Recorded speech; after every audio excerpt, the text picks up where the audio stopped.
Have you ever wondered how a doctor actually solves a medical mystery? I mean, it's got to be one of the highest stakes detective stories out there. So today, we're going to go inside the mind of a physician and see just how they turn a really confusing bunch of symptoms into a life-saving diagnosis. So let's start with this. Imagine a patient comes in with a cough, right? A really nagging one that just won't go away. You run all the tests, you check their lungs, and everything looks perfectly clear. So where do you even start?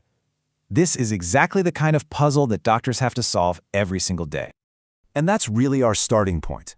Every patient who walks in the door is a unique mystery. A doctor's first job isn't to just hand out a cure, it's to become a detective of the human body.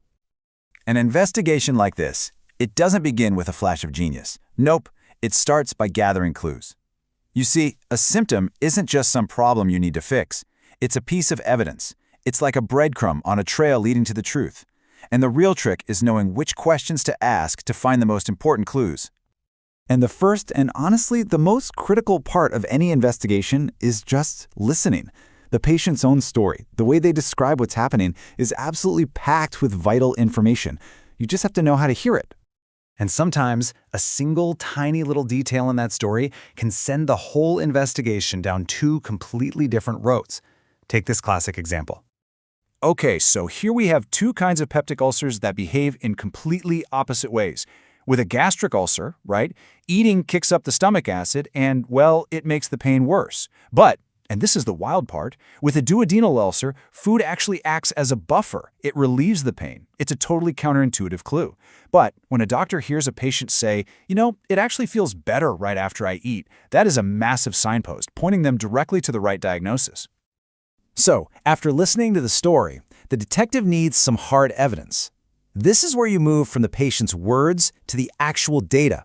Things like lab tests and physical science that can either prove your hunch right or send you right back to the drawing board. Now, before we get to our next case, let's just quickly talk about a key player, an antibody. Just think of them as your body's super specific little security guards. They are designed to find and flag one particular target, which, as you can imagine, makes them incredibly useful for diagnostic tests. So in another case, a patient shows up with a totally different set of clues. We've got long-term digestive problems, they're tired all the time, and this is critical, they're low on key nutrients like iron and folate.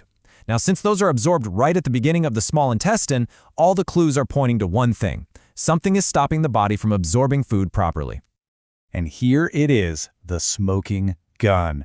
A blood test comes back positive for a very specific antibody called TTG-IgA. Now, this isn't some general clue. This is like finding a perfect fingerprint at a crime scene. It points with almost total certainty to celiac disease, which is an autoimmune condition where the body literally attacks the small intestine whenever it comes into contact with gluten. Case closed. And this is that moment, right? The moment every detective is working for, when the patient's story, the physical signs, the lab data, it all just clicks together. And suddenly the puzzle is solved. You've got this clear picture of not just what's wrong, but exactly what you need to do next. But, sometimes the investigation isn't a slow, careful process. Sometimes it's a flat-out emergency. A high-stakes race where getting the diagnosis right is literally the difference between life and death. So picture this, an emergency room. A patient is rushed in with sudden, awful pain in their upper abdomen, and their stomach is what doctors call bored rigid, which is a huge red flag for a dangerous condition called peritonitis. The clock is ticking, and it's ticking fast. So an urgent chest x-ray is ordered. But the doctor isn't looking for a problem with the lungs. No, they're looking for one specific thing. This dark little crescent of free air trapped right under the diaphragm. That air should not be there. It means it's escaped from a hole, a perforation, somewhere in the GI tract, and that confirms a surgical emergency.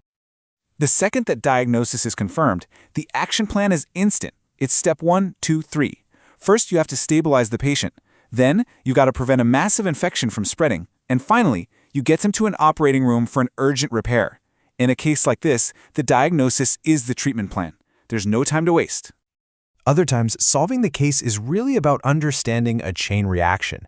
For example, in a patient with known liver cirrhosis, something like internal bleeding isn't just a random event. It's actually the final domino to fall in a long sequence of problems, all starting from that damaged liver. Understanding that entire chain is the only way to both treat the emergency and manage the root cause. So, let's bring this all together. as we wrap up, what's the big takeaway here? What's really the fundamental logic behind a medical diagnosis? Well, at the end of the day, it's not magic. It's not a lucky guess or some kind of sixth sense. It's a systematic, logical process. It's all about gathering clues from a patient's story, collecting hard evidence from tests, recognizing patterns, and just methodically ruling out the suspects until only the most likely answer is left standing. Which, I guess, leaves us with one final question. Diagnosis is clearly grounded in science, right? It's all about data and evidence. But it also requires intuition and that very human skill of just listening to a story. So, what do you think? Is it more of an art, or is it a science? Thanks for joining me.